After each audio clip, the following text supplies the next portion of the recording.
Such an awesome God. Such an awesome God.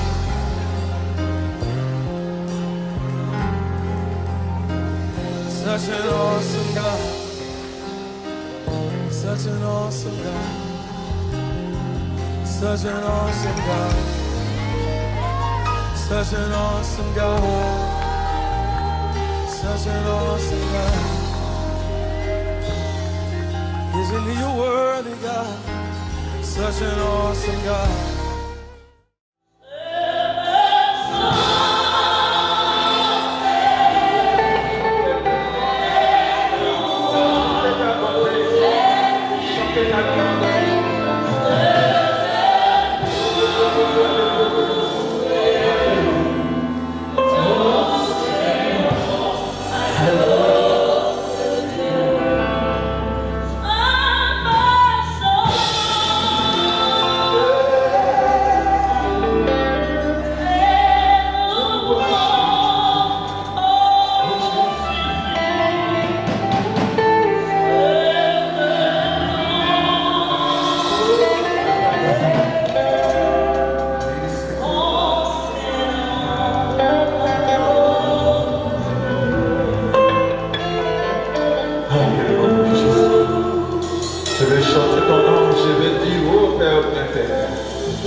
Le Dieu d'Israël est mon Dieu. S'il est ton Dieu, dis-le aussi avec moi. Le Dieu d'Israël est mon Dieu. Ses choix ne sont pas les choix des hommes. Ses choix ne sont pas les choix des hommes. Ses choix ne restent pas la logique des hommes. Il ne considère pas ce que les hommes considèrent, n'est-ce pas? Alléluia. Ses yeux ne sont pas comme les yeux des hommes. L'homme regarde à ce qui frappe à ses yeux, mais l'Éternel regarde à ce qu'on ne voit pas, le cœur. Le cœur qui est un grand inconnu.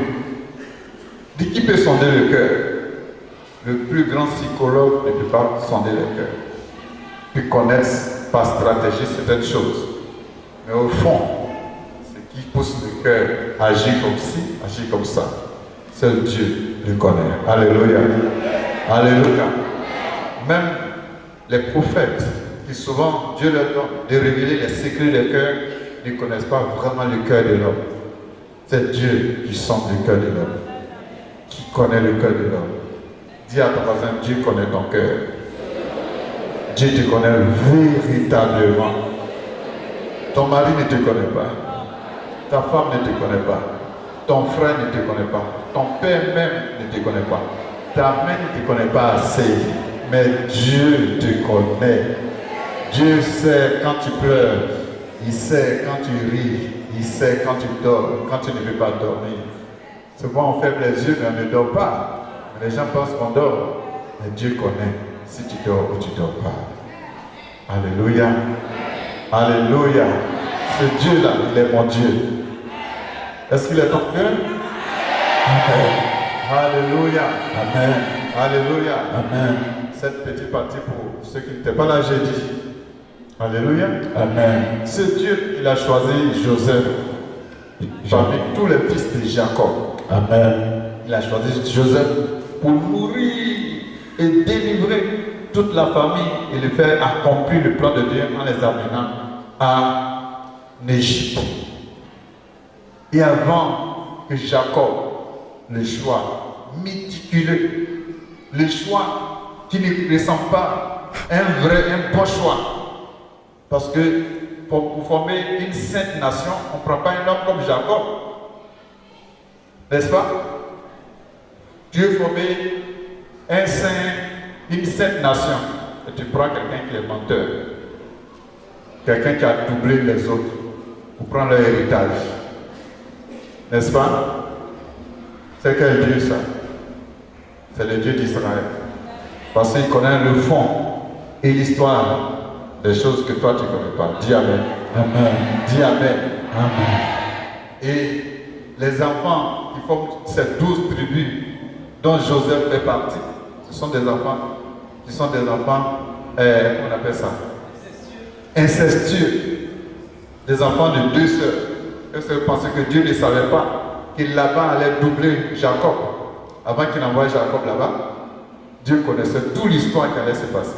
Mais Laban a doublé Jacob 2 fois. La trompé 2 fois. Il lui a donné 2 femmes. Il a rendu la première stérile pendant de longues années. Et la deuxième, elle a fait 5 enfants ou 7? La première, elle a fait 6. 6. Et il a donné, quand il a fini, elle a passé le tour à sa servante. Sa servante a fait combien? 2. Les 2 servantes ont fait 2. Les 2 servantes ont fait 2. Après Dieu s'est souvenu de la première. Elle aussi, elle a fait aussi 2. Et c'est le dernier qui était Benjamin, le petit frère de Joseph. Et cette dernière-là, elle n'était pas la femme aimée, la femme désirée. Elle était la femme imposée par tromperie. La première, Léa. Oui, la première. Elle a été imposée par tromperie, c'est-à-dire, on lui a promis une, on dit celle-là, c'est elle, on va te donner. Son cœur est là-dessus, il rêve là-dessus, il prophétise là-dessus, il prie là-dessus, il donne dessus. Et au moment où on lui envoie sa femme, on couvre la tête comme les gens là. Et puis on l'amène. Il découvre. Après avoir fait les affaires, il n'y a pas lumière, il n'y a pas courant en ce moment. Donc on l'a mené dans la nuit, la tête couverte. Vous savez, la maison dans le Sahel, dans le désert, tout est fermé, les fenêtres, tout est fermé. C'était la nuit. Il a fait les affaires. Le matin, il découvre que non, C'est pas elle. c'est pas elle. Entends, c'est déjà gâté. Dis bon, travaille pour moi encore, il va te donner une autre, tu sais que tu désires. Il a gardé. Mais c'est elle là, d'elle va venir Joseph. Vous voyez, le choix de Dieu, les pensées de Dieu, les couples, peut lui poser tellement de questions, mais il fait ce qu'il veut. Il est le Dieu souverain. Dis Amen. Dis Amen. Dis Amen. Mais c'est tous ces bric-à-brac là qui forment la sainte nation d'Israël. Va fouiller dedans et dis, toi tu n'es pas l'enfant de la bonne femme. Toi tu n'es pas la... Va fouiller dedans et tu vas avoir affaire à Dieu.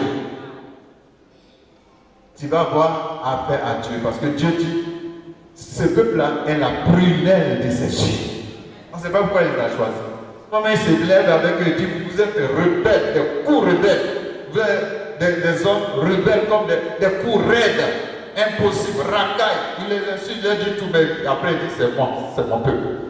Il envoie les gens les frapper, les faire n'importe quoi. Et puis après il dit, pourquoi je t'ai demandé de les taper? Pourquoi tu les as tapés trop fort comme ça? Viens ici. Il les frappe à leur tour. Quand tu as le choix de Dieu, c'est compliqué pour les gens qui sont autour de toi. Hein? Parce que tu n'es pas parfait. Dieu t'a vu comme ça, il t'a choisi. Tu n'es pas parfait. Tu es avec les gens. Et il y a quelque chose sur toi. Et ils ne font pas attention. Et ils te touchent. Et puis après Dieu me dit, pourquoi tu l'as touché? Mais tu l'as laissé m'insulter. Tu l'as laissé marcher sur mes pieds. Et dit alors, c'est pour moi non. Il fallait penser à moi d'abord. À cause de ça, il a frappé la Syrie. Il a frappé des nations qui ont disparu, telles que là où Saddam Hussein existait. Hein? Irak, c'était l'ancien Babylone. Il les a frappés parce qu'ils se sont amusés avec le peuple d'Israël. Dans leur puissance, quand ils étaient puissants, il les a frappés, ils ont disparu. Il a maudit des villes, il dit cette ville ne se lèvera plus. Parce qu'ils ont fait ça à Israël. Et quand Saddam Hussein, dans sa gloire, a voulu rétablir cette ville, il a été frappé par les Américains. Tout le monde les a condamnés, mais Dieu les a envoyés frapper Saddam Hussein parce qu'il a touché à une tête.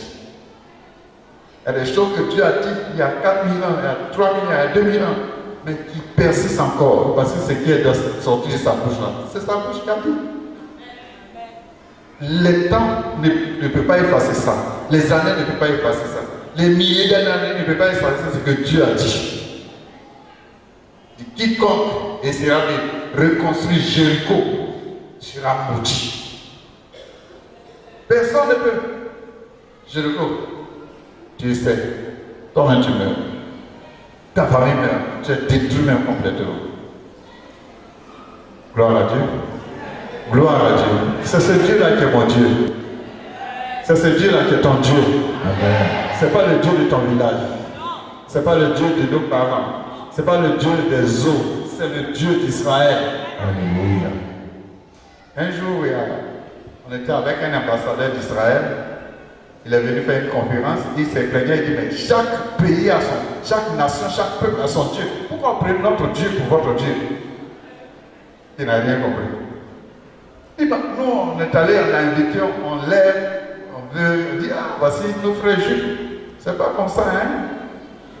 Si vous avez votre Dieu, adorez votre Dieu, nous aussi on a notre Dieu, laissez notre Dieu. On dit non, votre Dieu est notre Dieu. Alléluia.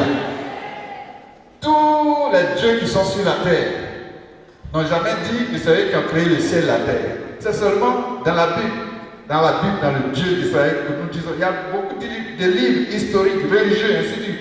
Mais c'est le Dieu d'Israël, le Dieu d'Abraham, qui est le créateur du ciel et de la terre. C'est lui-là que j'adore. C'est là que je suis. Amen. C'est de lui que je me recommande. Amen. Dis Amen. Amen. Dis à ton frère, que le Dieu d'Israël soit ton Dieu. Que le Dieu d'Israël soit ton papa. Qu'il soit ton soutien. Qu'il soit ta protection. Alléluia. Amen. Alléluia. Amen. Et une des actions de ce Dieu d'Israël, il a fait des choix comme Jacob. Mais un autre choix qu'il a fait, c'est qu'un jour, Jacob devait mourir. Et avant de mourir, ces hommes-là, Abraham, Isaac, Jacob, ils transmettent toujours ce que Dieu leur a donné. Amen. À leurs enfants pour que ça continue. Par imposition des mains. Abraham a fait à Isaac, il l'a béni. Il lui a dit tout ce que Dieu lui a dit. Et il va entrer en possession de tout cela. Isaac voulait le faire à Ésaü, mais Jacob l'a doublé avec sa mère. Il a fait à Jacob. Il lui a donné tout ce qu'Abraham lui a donné, tout ce qu'Isaac lui a donné. Il lui a donné toute son division. Et tu vois, il y a des choses qui sont héréditaires. Pour que Abraham ait Isaac, il a duré, même avec la promesse de Dieu. On n'a pas entendu que Ésaü et Jacob ont d'autres frères et sœurs. Ça a mis même du temps avant qu'ils viennent. Et quand ils sont venus en double. Les deux sont restés. Les deux frères seulement. Isaac, avant de mourir, était aveugle. Jacob aussi, avant de mourir, était aveugle. Donc Jacob, avant de mourir, était aveugle. Mais il voulait prier. Il amenait tout. Il dit, amène tous tes frères, tous tes enfants. Il a profité sur tous ses enfants d'abord. Il dit, voilà ce que toi tu seras. Si vous lisez ce que chacun est, ça fait pitié. Mais c'est Judas qui a eu des vraies paroles. Alléluia. Mais c'est tout ça. dit comme la nation d'Israël. Ça dit si tu t'assois pour dire, bon, je vais regarder l'origine d'Israël même. C'est là que tu te poses des questions. Mais ce n'est pas un bon peuple. Selon notre norme. Mais c'est un bon peuple selon Dieu. Amen. Dis à ton voisin, c'est que Dieu pense de toi, c'est ça qui est le plus important.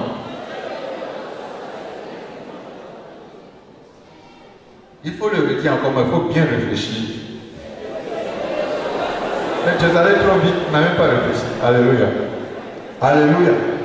Ça dit, il faut réfléchir à toi-même, tes parents, tes origines et tout cela. Mais quand même, Dieu t'a choisi. Donc, dis à ton voisin, ce que Dieu pense de toi, c'est ça le plus important. Ce n'est rien d'autre, mais tu es le choix de Dieu. Tu es le choix de Dieu, alléluia. Dieu t'a choisi comme tu es, tel que tu es, il t'a aimé, il t'a choisi. N'aie pas peur et ne démissionne pas à cause de ce que les gens pensent de toi. Sois heureux, sois fier au nom de Jésus. Dis Amen. Et parce que tu es le choix de Dieu, Dieu va marcher dans ton histoire. Dieu va marcher après toi. Dieu va combattre pour toi. Dieu va déblayer le chemin pour toi. Dieu va positionner des choses devant toi. Des choses qui vont te donner. Mais quand même, Dieu va les positionner pour toi. Parce qu'avant que tu les naisses, il y a quelque chose qui a été fait dans le ciel à ton sujet. Dieu t'a choisi. Alléluia. Alléluia. Alléluia. Jacob voulait bénir maintenant les enfants de Joseph. Et Joseph a envoyé tous ses enfants. Je ne vais pas lire tout cela parce que ça c'est une révision pour vous qui n'êtes pas venus jeudi. Il dit bon, je vais bénir tes enfants. Il a envoyé le plus grand et le plus petit. Ephraïm et Manassé. Et au lieu de poser sa main droite sur le plus grand et sa main gauche sur le plus petit, qu'est-ce qu'il a fait? Il a croisé ses mains. Et Joseph, sachant l'héritage, sachant les coutumes de leur maison, il dit non, papa, tu es devenu trop vieux, comme tu ne vois pas, et tu t'es trompé. C'est le plus grand qui est à ta droite. C'est lui qui doit avoir la bénédiction de droite. Il dit non, laisse, je le sais. Il dit je le sais. Je le sais. Tu penses que je suis en train de faire erreur? Non, je ne fais pas erreur, je le sais. Je sais. Il sait que le plus grand est à ma droite et ma main gauche est sur lui. Et le plus petit est à ma droite, ma main gauche, ma main droite est sur lui. Je le sais. Dieu le sait aussi. Dieu est dans ça. Ce n'est pas une erreur, c'est la volonté parfaite de Dieu. Dis croisement des mains. Alléluia. Alléluia. Du croisement de mains. Des fois, le choix de Dieu ne respecte pas la logique humaine. Les voies de Dieu ne sont pas nos voies et ses pensées ne sont pas nos pensées. Donc laissons Dieu faire comme il veut faire. Amen. Ce que Dieu a fait, ne défais pas ça. Laisse ça comme ça. Dis Amen. Si Dieu t'a choisi, ne recule pas. Ne dis pas, je ne suis pas dit. Je ne suis pas comme ça. Je ne suis pas comme ça. Je ne suis pas ceci. Je ne suis pas ça. Tu n'es pas comme les autres. Tu es ce que Dieu veut que tu sois. C'est tout. Amen. Amen. Quelqu'un a reçu? Quelqu'un a reçu? Quelqu'un a reçu quelque chose?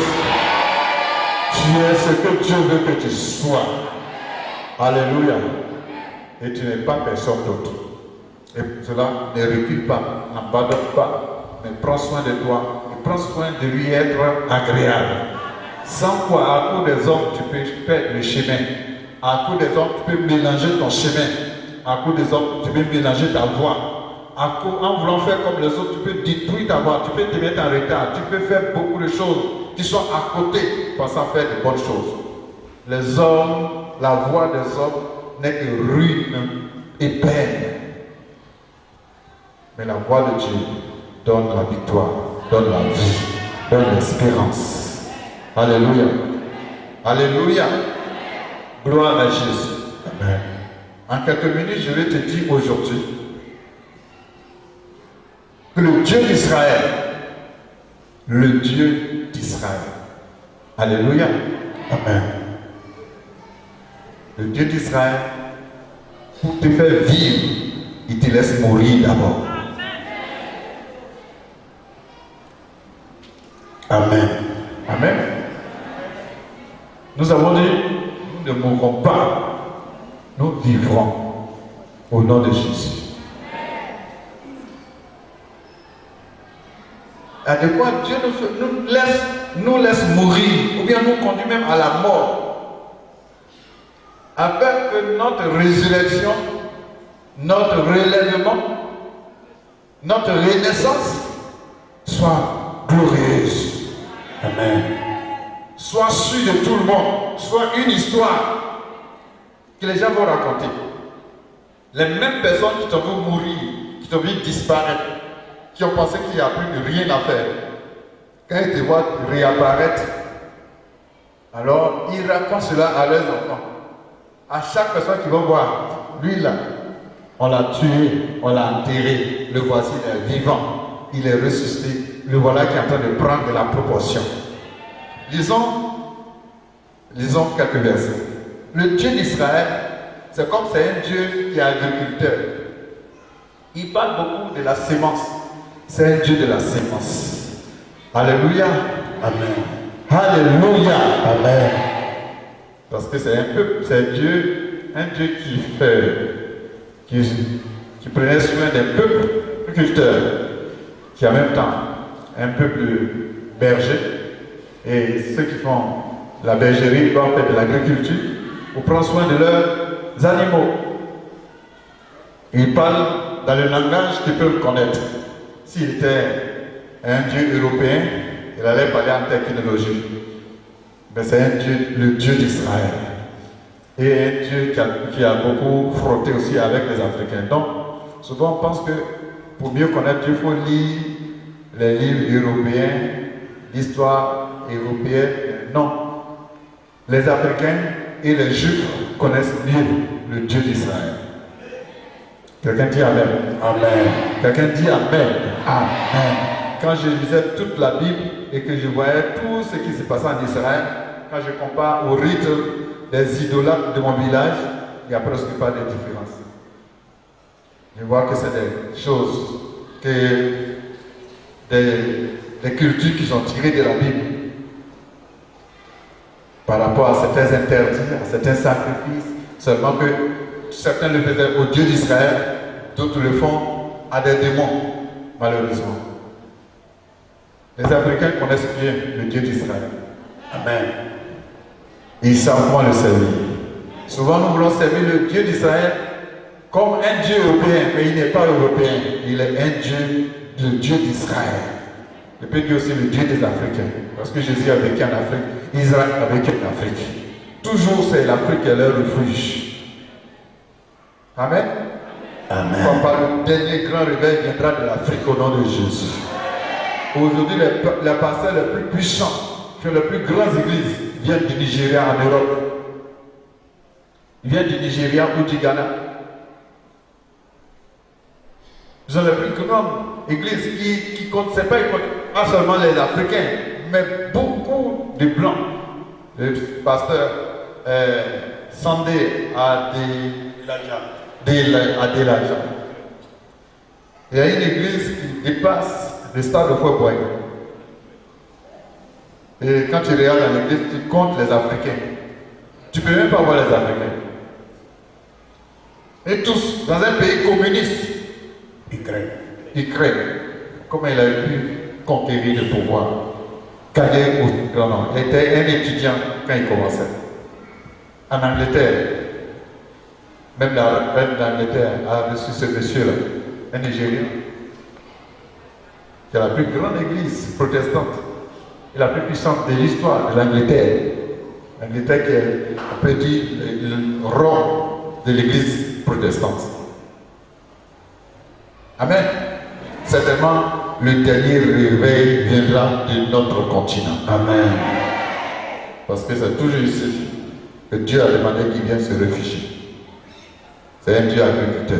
Regardez dans Marc chapitre 4. Marc chapitre 4. C'est un principe que je veux tirer de cette pensée que le Dieu d'Israël utilise. Et si tu n'as pas saisi ce principe, tu ne peux pas faire certaines choses, tu ne peux pas comprendre certaines choses, tu ne peux pas te laisser faire dans certaines situations. Marc chapitre 4. À partir du verset 3. On va lire d'abord à partir du verset 3 jusqu'au verset 8. Marc chapitre 4, à partir du verset 3. Écoutez, un semeur sortit pour semer. Comme il semait, une partie de la semence tomba le long du chemin. Les oiseaux vinrent et la mangèrent. Une autre partie tomba dans un endroit pierreux où il n'avait pas beaucoup de terre. Elle leva aussitôt parce qu'elle ne trouva pas de sol profond. Mais quand le soleil parut, elle fut brûlée et sécha, faute de racines. Une autre partie tomba parmi les épines. Les épines montèrent et l'étouffèrent, et elle ne donna point de fruits.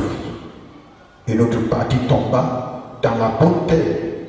Elle donna du fruit qui montait et croissait, et elle rapporta 30, 60 et 100 pour un. Puis il dit que celui qui a des oreilles pour entendre, entende. Amen. C'est une parabole, mais une parabole dont seulement ceux qui sont des semeurs peuvent comprendre. Et Israël, comme je l'ai dit tout à l'heure, est un peuple agriculteur. Donc ils comprennent bien ce que ça veut dire. Qu'une semence peut tomber dans une terre et qui ne veut pas porter de fruits. Ils comprennent qu'il y a plusieurs sortes de terres. Il y a des terres qui ressemblent à des chemins, d'autres qui ressemblent à des terrains pierreux, des terrains qu'on appelle encore où il y a des épis, ainsi de suite, et la bonne terre. 4 sortes de terre.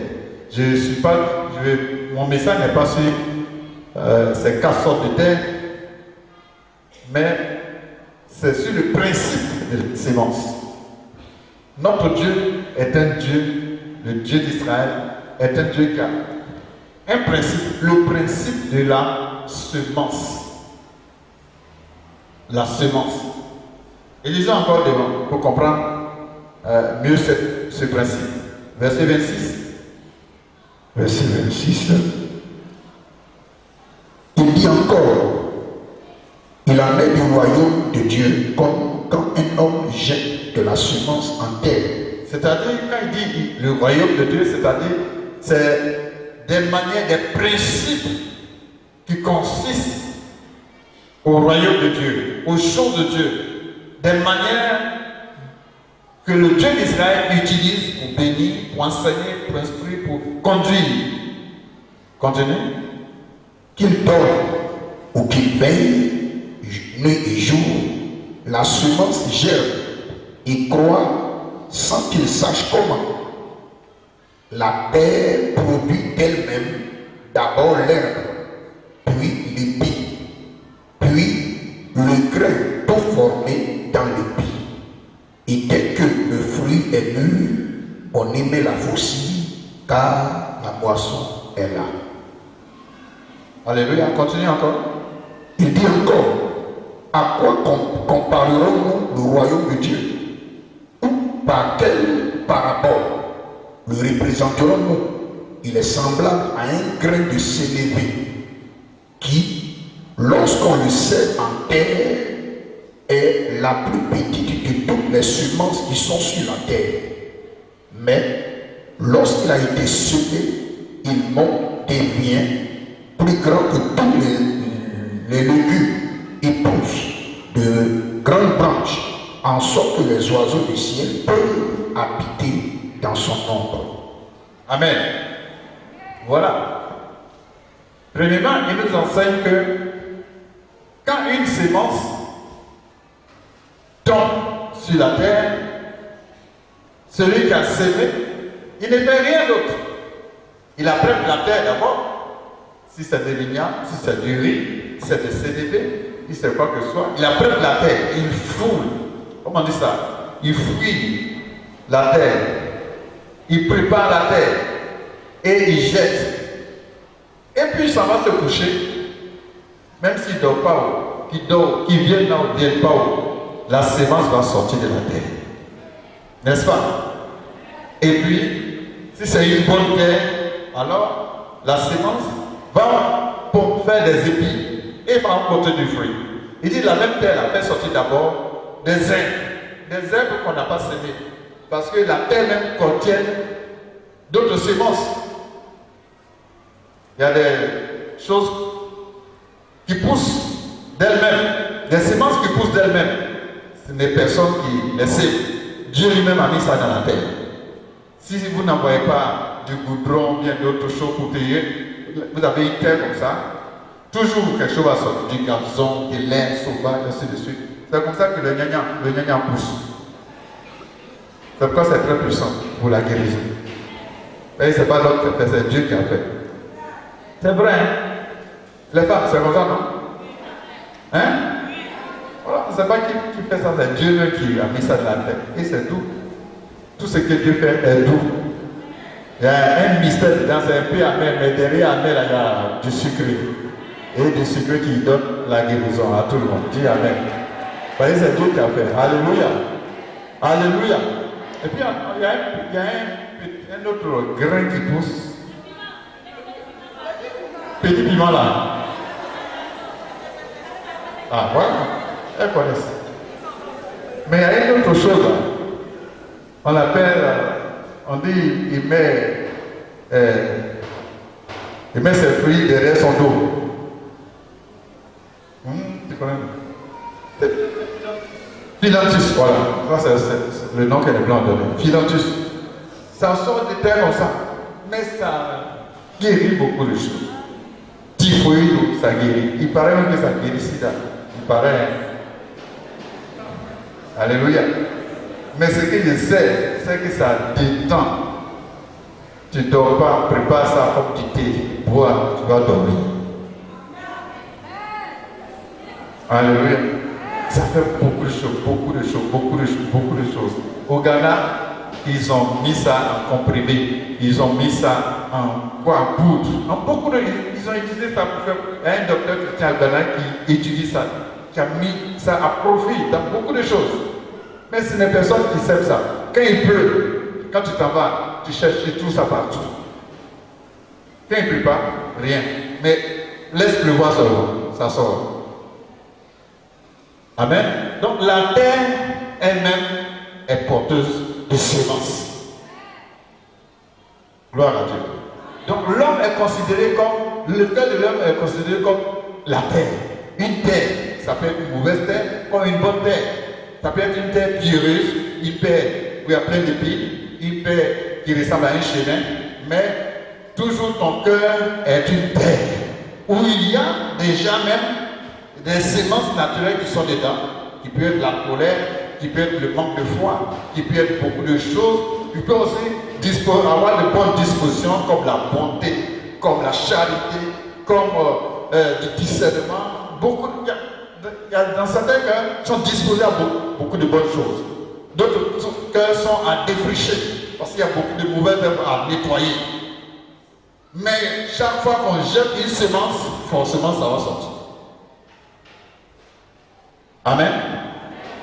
Donc il dit quand le semeur vient, il sème, lui il s'en va. Mais après ça sort et ça grandit. Et après ça porte du fruit.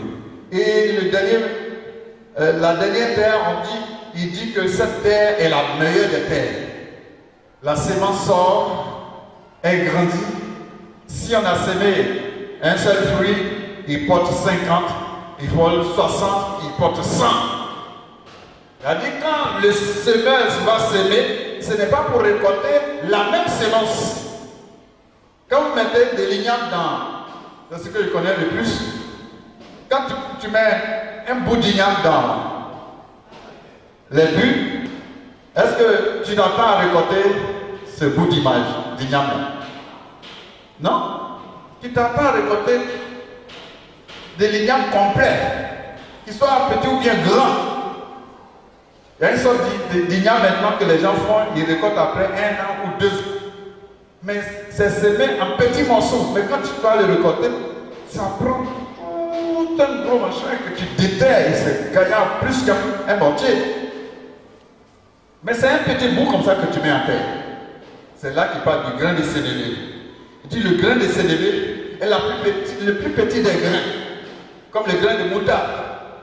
Mais si on ne le met pas en terre, il ne peut pas porter de fruits. C'est-à-dire que quand tu as une sémence dans ta main, tant que tu ne le jettes pas en terre, ça reste simplement une sémence dans ta main. Mais si tu le jettes à terre, de toute façon, ça va porter des fruits. Ça va sortir de terre, ça va porter des fruits si c'est tombé dans une bonne terre. Donc la première des choses à retenir, c'est que notre Dieu est un Dieu qui veut que nous sémons ce que nous avons comme sémence dans notre main. Amen. On doit s'aimer notre vie. On doit s'aimer les bonnes paroles. On doit s'aimer les bonnes attitudes. On doit s'aimer les choses que nous aimerions récolter. S'aimer nos biens. Si nous voulons récolter du bien, on sème du bien. Si nous voulons récolter de l'amour, on sème de l'amour. Nous voulons récolter de la fraternité, on sème de la fraternité. Ainsi de suite, ainsi de suite, ainsi de suite. Ce que tu veux recevoir, c'est ce que tu sèmes.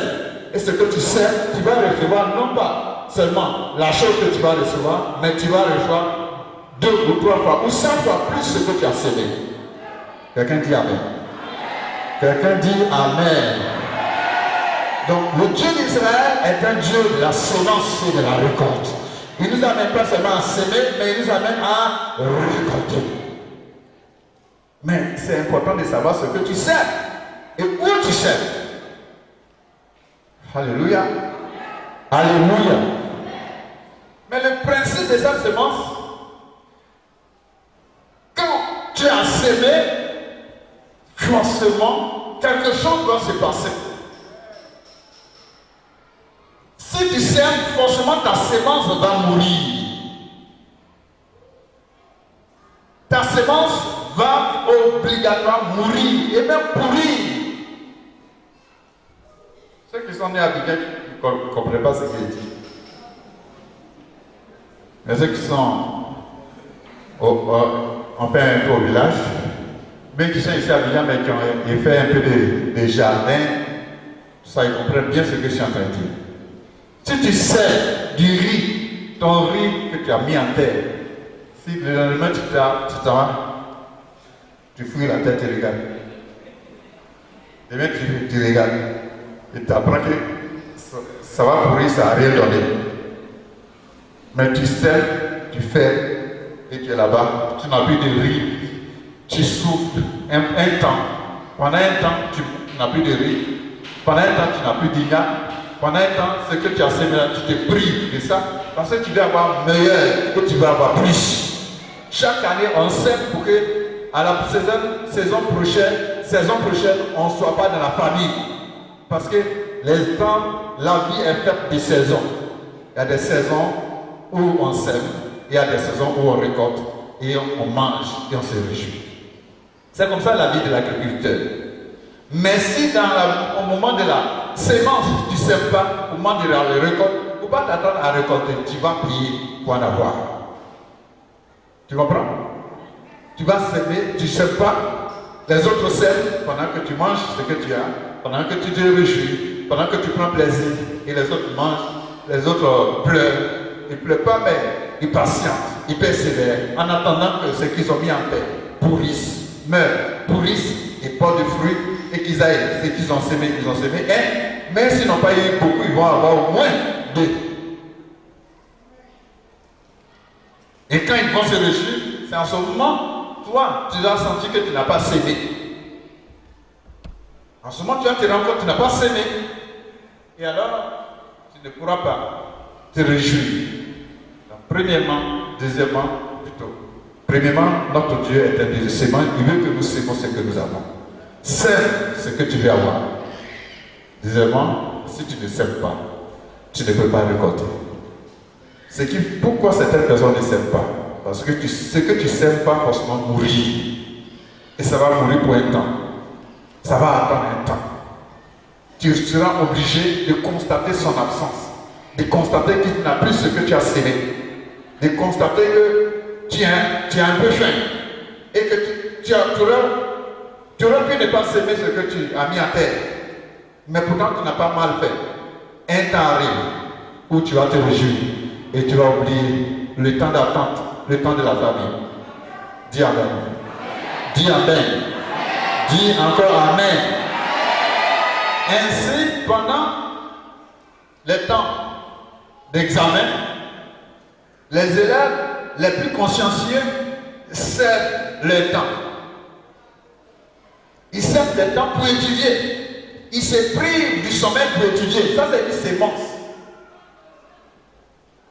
Ils se privent du temps. Pendant que les autres vont en boîte de nuit, pendant que les autres vont à des réceptions, pendant que les autres vont, ce qu'on appelle, à des échauffements, hein?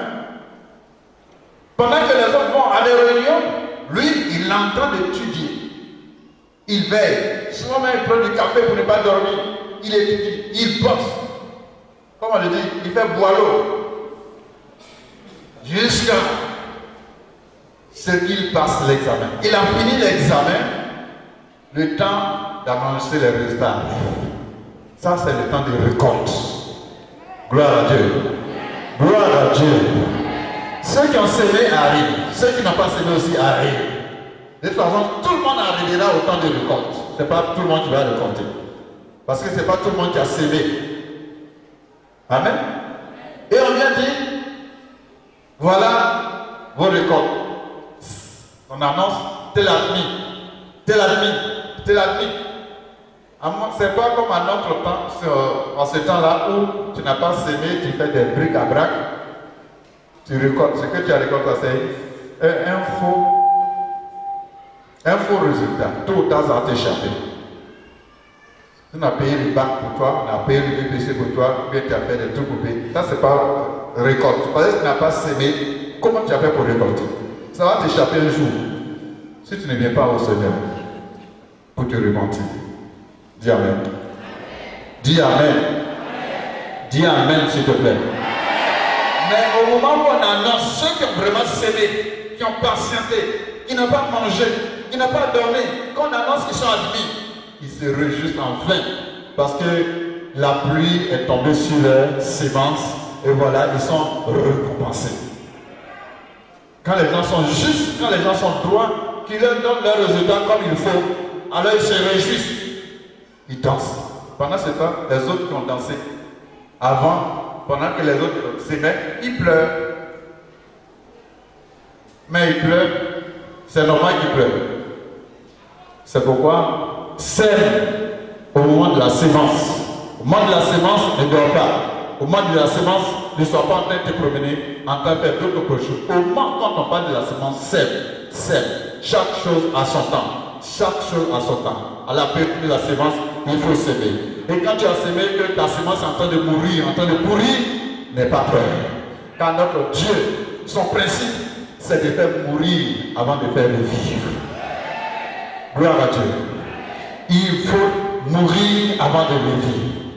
Et celui qui veut vivre éternellement doit mourir à lui-même d'abord. Celui qui veut me suivre et doit voir la vie éternelle, il faut qu'il prenne sa croix et qu'il me suive, qu'il renonce à lui-même, qu'il renonce à ses propres. Ça, c'est une sémence. Tu renonces à toi-même, tu renonces à tes projets, tu renonces à tes plaisirs, tu renonces à tes priorités et tu mets Jésus comme priorité. Et souvent, quand tu mets Jésus comme priorité, il y a des choses que tu supportes, ça ressemble à la mort. Il y a des choses que tu supportes à côté de ton frère, à côté de ton père, à côté de ton ami, tu supportes à côté de ton mari, mais à cause de Jésus, tu ne peux pas réagir. Ça, c'est une sémence. Si tu ne veux pas retorter plus tard, alors tu y penses. Alors tu gifles si tu gifles. On te tape si tu tapes. Là, tu n'es pas en train de s'aimer. Tu te venges. tu es comme l'élève qui pendant qu'on est en train de s'aider, lui il se réjouit. Lui il se promène, il se pavane. Mais tu ne dois pas t'attendre plus tard que Dieu agisse à ton avantage, puisque tu as déjà fait pour toi. Ouais. Et Jean 12. Comment? Jean chapitre 12. Oui. Il dit, en vérité, je vous le dis, si le grain de blé qui est tombé en terre demeure, il reste seul. Mais s'il meurt, il porte beaucoup de fruits. Amen. En vérité, ta vie, si tu ne donnes ta vie, si tu ne donnes tes moyens, si tu donnes tes biens, tu ne les soumets pas au principe de la sémence et de la vie de Dieu, pour qu'il meure, et ils ne revivront pas. Amen.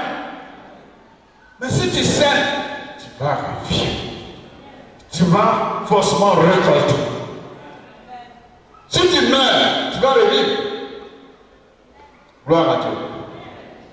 Et à des fois, Dieu même est là pour te créer des situations qui amènent à ta mort.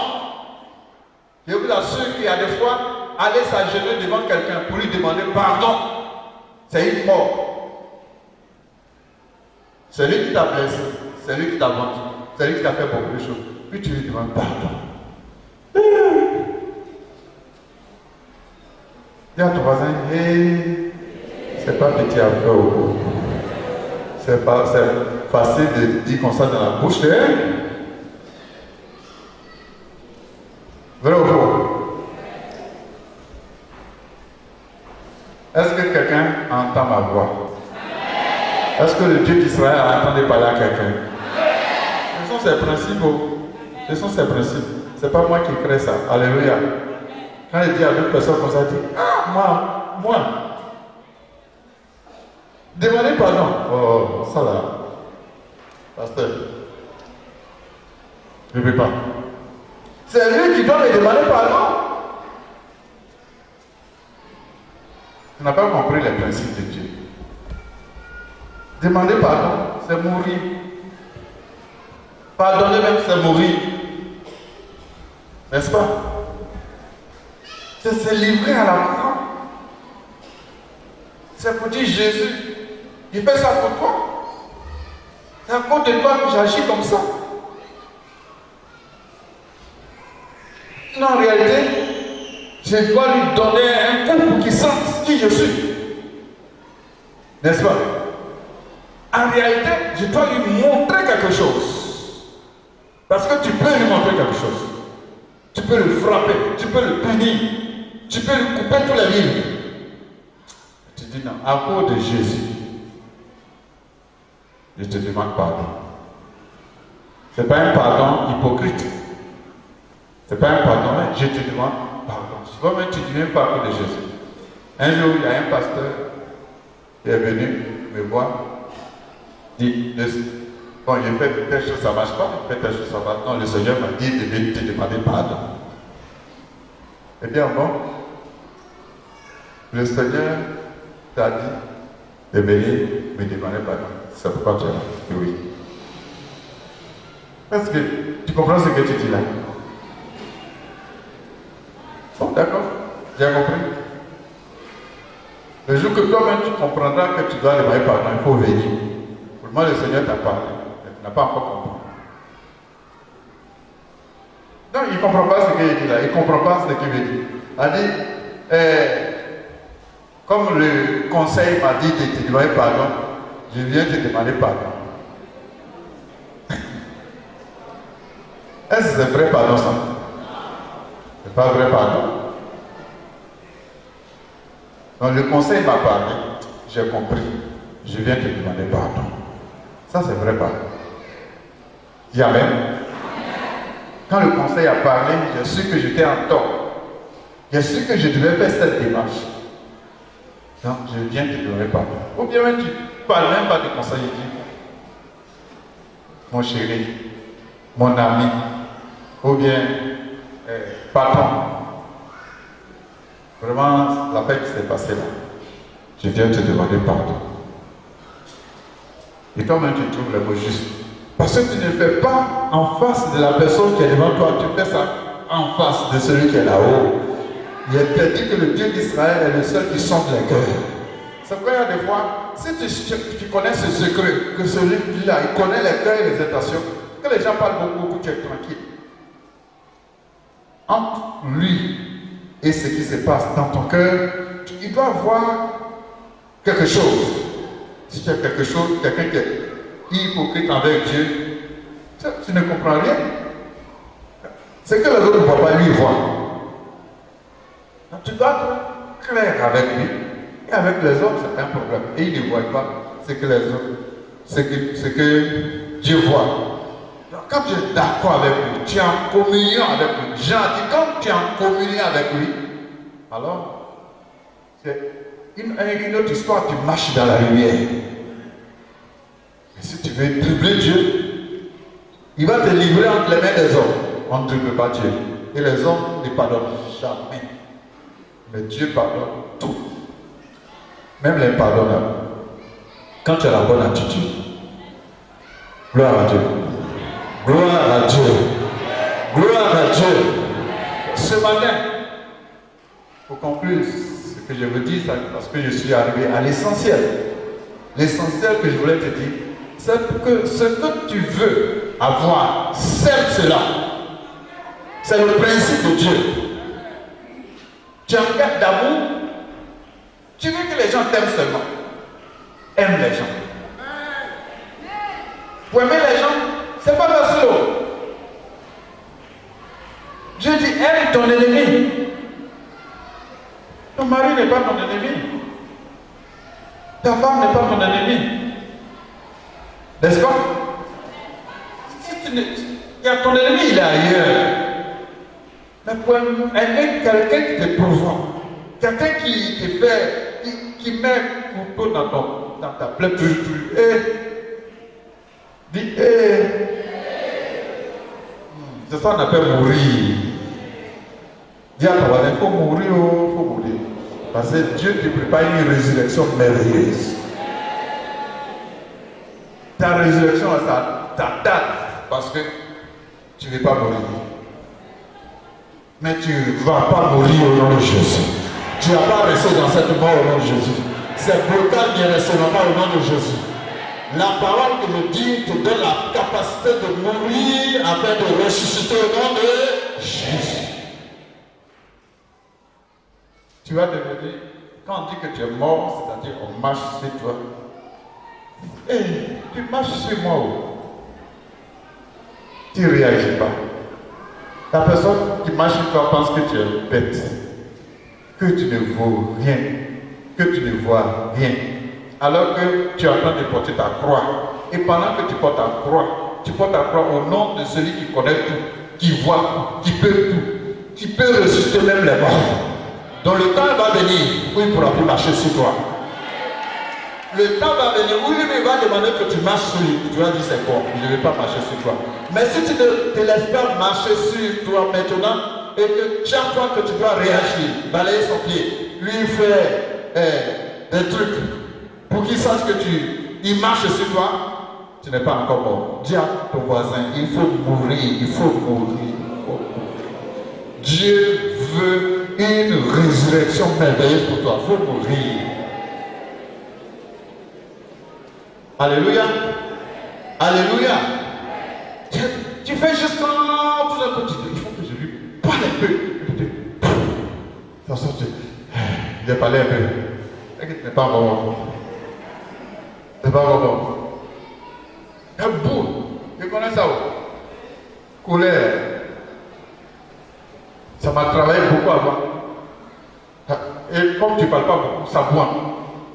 Tu attends l'occasion. Moi, je veux parler. Mais vous n'avez pas vu mon nom. On dit non, attendez. Mais j'ai aimé avant l'autre, non?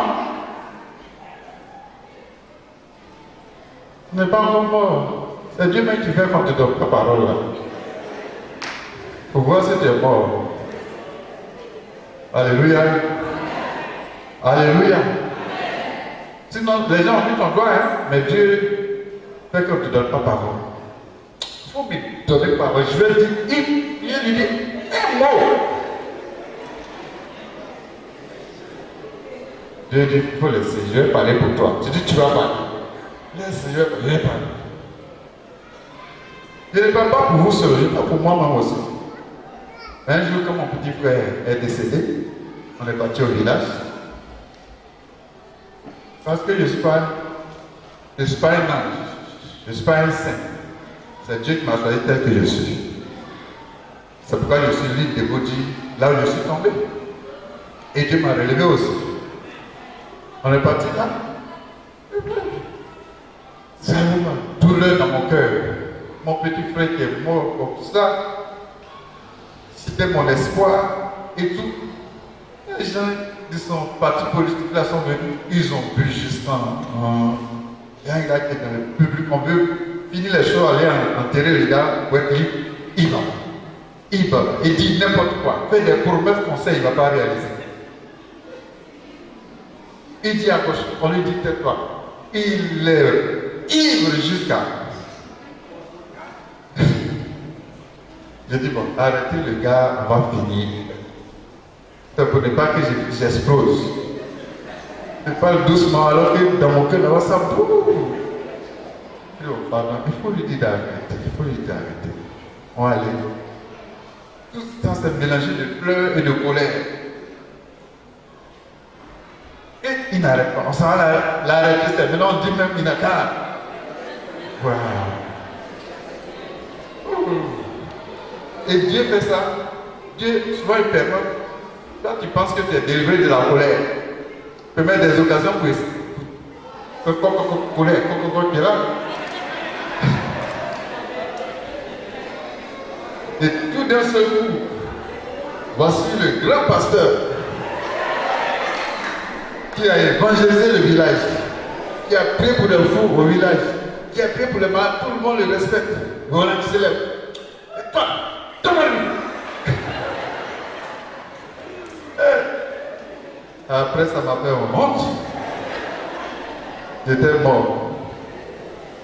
Jésus, allez, tu vas me donner ce micro? Oui ou non? Donne-moi ce micro et puis tu t'aides.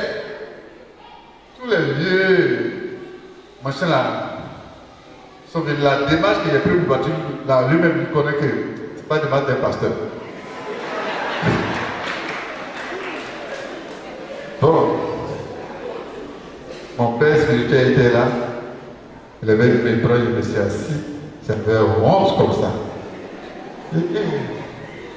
C'est moi. Mais, ce jour-là, j'étais mort encore. Est-ce que je vais pouvoir parler encore devant ces gens-là? Oui, je vais parler encore devant eux parce que Dieu a permis qu'ils voient que c'est un homme. C'est un monsieur, mais c'est un homme. C'est ce qui s'est passé devant nous là. Ce n'est pas lui, c'est Dieu qui a fait. Alléluia. C'est Jésus qui a fait.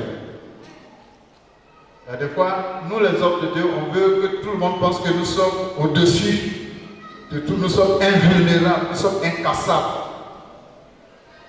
On dit le pape est quoi? Vous avez un mot là? Infaillible. Tous les hommes de Dieu paraissent infaillibles. Les papas veulent paraître devant leurs enfants infaillibles. Les mamans veulent paraître devant leurs enfants infaillibles. Et pourtant, vous avez des défauts cachés. Et vous les cachez jusqu'à un jour. Si vous ne leur dites pas vous-même, le jour qu'ils découvrent, ils ne vont plus vous respecter. Ils seront dessus de vous.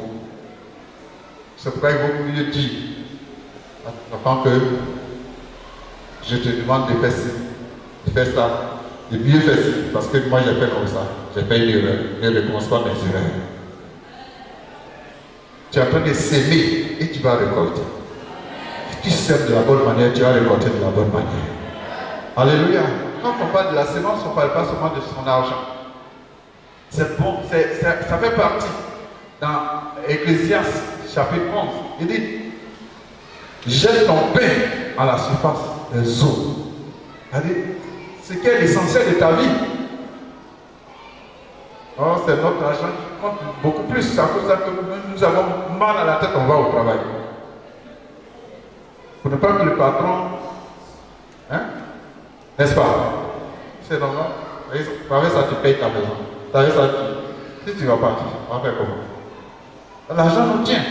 Et c'est ça-là que Dieu dit souvent de jeter à la surface des eaux.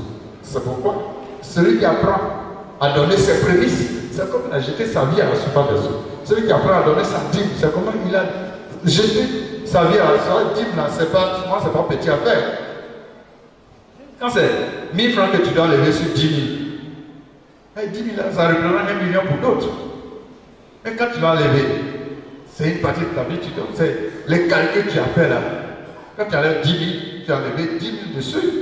Tu ressens, même si c'est 1 milliard que tu as et que tu enlèves 100 millions de dîmes. C'est ça, hein? C'est quelque chose que tu as enlevé, même si c'est milliard. Tu sens ça. Mais c'est ce que Dieu a fait avec tous les gens qui ont marché avec lui. Ils ont semé leur vie. Lui-même, il les a poussés à la mort. Moïse a été poussé pendant 40 ans à être oublié. Abraham, 25 ans. On s'est moqué de lui. Tout ça, c'est la mort. Joseph, pendant près de 30 ans aussi, en prison, rejeté. Tout ça, c'est la mort, mais toujours accroché. Alléluia. Toujours accroché. Je n'abandonne pas. Parce qu'il y a une promesse, il m'a dit quelque chose, et c'est quelque chose qui reste dans ma tête. Balancez-moi à gauche, balancez-moi à droite, mais je reste accroché. Jusqu'au bout, on va jusqu'au bout, je tiendrai jusqu'au bout. Parce que je suis appelé à vivre à la paix et à rendre un témoignage. Et ce témoignage, je le rendrai. Dis à ton voisin, je rendrai ce témoignage. Je ne lâcherai pas, j'irai jusqu'au bout. Parce que je suis appelé à revivre, à ressusciter. Donc ma mort n'est rien du tout. Mourir dans ma chair, mourir à mes propres besoins, mourir à mes priorités n'est rien de toi par rapport à ce que m'attend devant, par rapport à ce que Dieu mérite. Demandez pardon ou lâchez quelque chose, lâchez ma raison, ce n'est rien de tout. Ça m'amène en grande victoire. Alléluia. Alléluia. C'est ce que Jésus a fait pour que nous soyons aujourd'hui là. Il a laissé sa gloire. La gloire qu'il avait auprès du Père, il est venu. Et il est devenu n'importe quoi. Il a servi même les hommes qu'il a créés. Il a lavé les pieds. Il a été à la croix. On l'a frappé, on l'a insulté, on l'a vilipendé, on l'a accusé. Mais il est en train de s'aimer pour avoir une meilleure résurrection. Le Dieu d'Israël, c'est son principe. Il faut accepter de paix pour recevoir. Il faut accepter de paix pour écouter.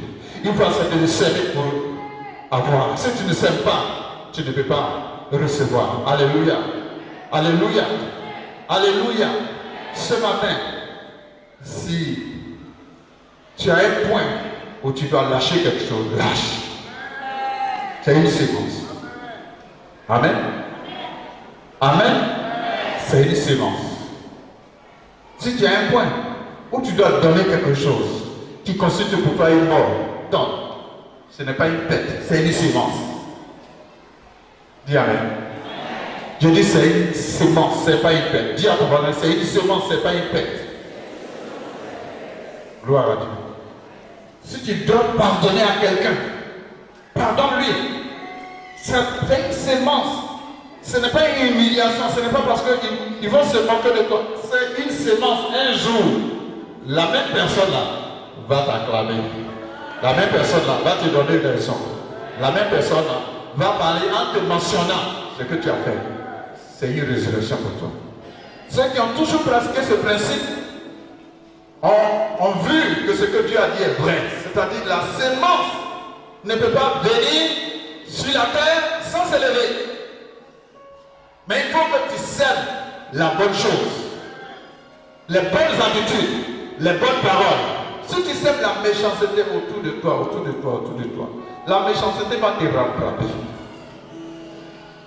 Si tu sèmes l'ingratitude autour de toi, l'ingratitude va te rattraper, je t'assure. Ce n'est pas quelqu'un qui va provoquer ça, Dieu lui-même. Si tu sèmes la destruction, la délation, les critiques, on va te critiquer aussi. Tu as l'habitude de jeter les pots de banane, un jour, c'est comme ça. Donc, ne regarde pas ce que les autres te font. Ils s'aiment pour leur propre vie, mais toi, fais le bien. N'imite pas le mal, c'est mauvais. Mais fais le bien, imite le bien, fais le bien que Dieu te met à faire. Dis Amen. Et je veux que tu le dises à ton voisin, n'imite pas le mal. Ce serait mal faire. Mais fais le bien. Je vois qu'il y a des gens qui n'ont pas dit à leur voisin. Recommence, n'imite pas le mal. Ce serait mal faire. Mais fais le bien. C'est une sémence que tu récolteras en son temps. Alléluia. Alléluia. Alléluia. Est-ce qu'il y a des gens qui sont prêts à s'aimer d'abord de bonne manière? Il y a des parents qui s'aiment pour leurs enfants. Ils s'aiment leur jeunesse pour leurs enfants. Ils s'habillent pas pour leurs enfants. Pour payer les écoles. Pour faire ceci, pour faire cela. Et pas s'ils attendent un jour que ces enfants soient grands. Quand on n'a pas été grand, quand on n'a pas reçu, même si tu n'as rien, mais ton nom est sur lui. Mais tu es heureux. Alléluia. Alléluia. C'est quoi les enfants doivent respecter les parents parce qu'ils ne savent pas les sacrifices que ces parents ont fait. Amen. Gloire à Dieu. Gloire à Dieu. Gloire à Dieu. Si vous respectez les parents, la bénédiction qui protège sera sur vous. Amen. Et le pasteur est un parent, est un père. L'apôtre est un père. Le prophète est un père. Un homme qui est établi sur toi, qui prie pour toi, qui veille sur ton âme. Si tu le respectes, cela te revient. Si tu l'aimes, cela te revient. Si tu le supportes, cela te revient. Si tu lui fais du bien, cela te revient. Et le sens contraire est aussi la vérité. C'est pourquoi c'est une loi de sémence. Une loi de sémence. Alléluia. Fais ce qui est bien. N'imite pas, mais fais ce qui est bien. Amen. Si tu serves ton temps en évangélisant, en parlant de Dieu, en priant pour les autres, cela te revient fortement. Le jour où Tabitha est morte, elle est morte au moins parce qu'elle a sémé l'amour autour d'elle. Elle a sémé l'amour et non de la délation. Elle a sémé son temps. Elle a sémé beaucoup de choses. Et les gens en qui elle a sémé se disent non, cette femme ne peut pas mourir. Amenez Pierre. Pierre est venu.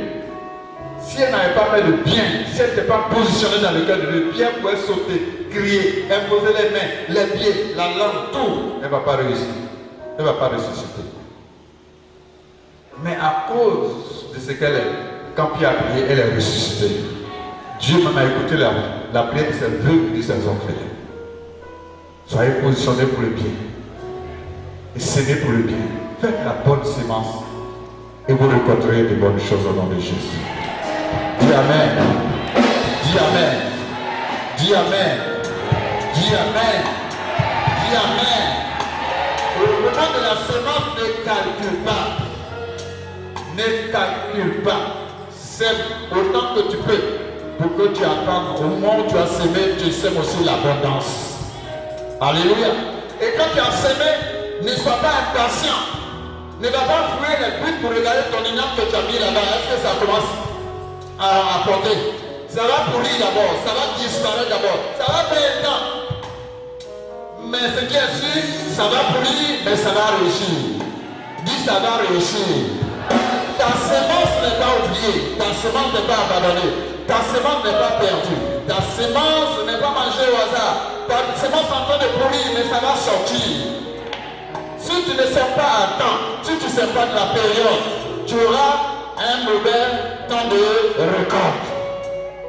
Il faut reconnaître les temps où Dieu t'appelle à semer, les temps où Dieu t'appelle à faire pour que les temps qui vont venir soient meilleurs. Est-ce qu'on peut se tenir debout? Et je veux que tu te tiennes debout, tu regardes droit dans les yeux de ton voisin. Regarde-lui droit dans les yeux. Pour dire, qu'est-ce que tu as à lâcher? Pose la question. Regarde-lui dans les yeux, c'est ton frère, c'est ta soeur, il ne faut pas avoir peur de lui. Qu'est-ce que tu as à lâcher?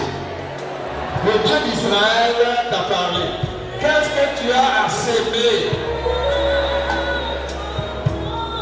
Peut-être que tu dois pardonner. Peut-être que tu dois lâcher quelqu'un dans ton cœur. Peut-être que tu dois s'aimer de l'argent, s'aimer ton orgueil, s'aimer ta gloire, s'aimer quelque chose. Il y a quelque chose que tu dois s'aimer. Pose-lui un peu la question. Est-ce que tu es prêt à lâcher? Est-ce que tu es prêt à s'aimer? Est-ce que tu es prêt? Tu es prêt? Chaque chose à son temps. Quand Dieu t'appelle à faire, fais dans son temps. N'attends pas ton propre temps. Fais-le dans son temps. Afin que tu le trouves aussi au temps convenable. Alléluia. Alléluia. Lève les deux mains. Dis Seigneur, je suis prêt. Je suis prêt ce matin. Je